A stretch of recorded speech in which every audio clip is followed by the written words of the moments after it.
Okay, y'all, so real quick, I'm doing this on the fly. I'm kind of shy about recording, and I'm at a spot with a whole bunch of people who can really do a little bar prep before an event.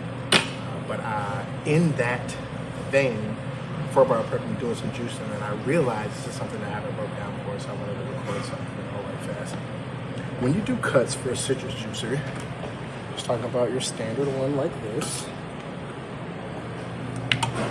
This is the cut that you're probably used to seeing.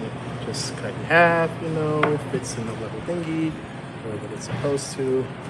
Nice and cute, right? One time, though, however, I had a sun-kissed box. This is back when I worked at a tiki bar, and they had a cut that they recommended on the box.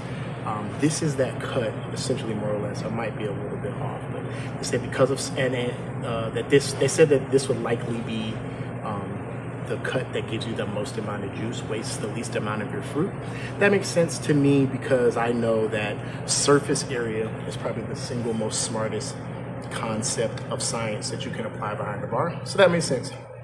But as you know, this cut, if you're in a service scenario or even in a prep scenario, does not make a whole lot of sense because no one has time to do this. You know what I'm saying?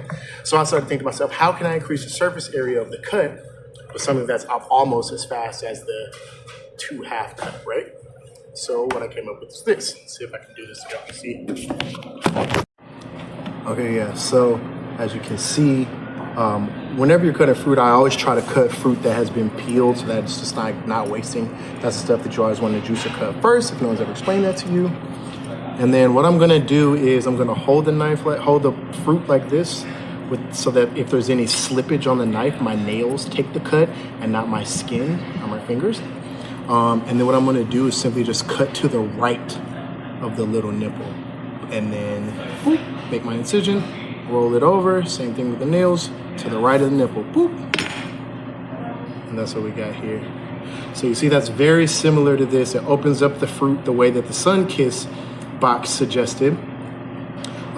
But it does it in a way that you can make 2 fast cuts without having to have 2 pieces of fruit, so that increases the area of volume that you're working with when you're storing the fruit or whatever in between getting a cut, but it still makes so that the most amount of juice can come out. So this way you're leveraging the fruit against itself to squeeze juice out of the fruit, and you can already kind of see how juicy that is. So hopefully that helps.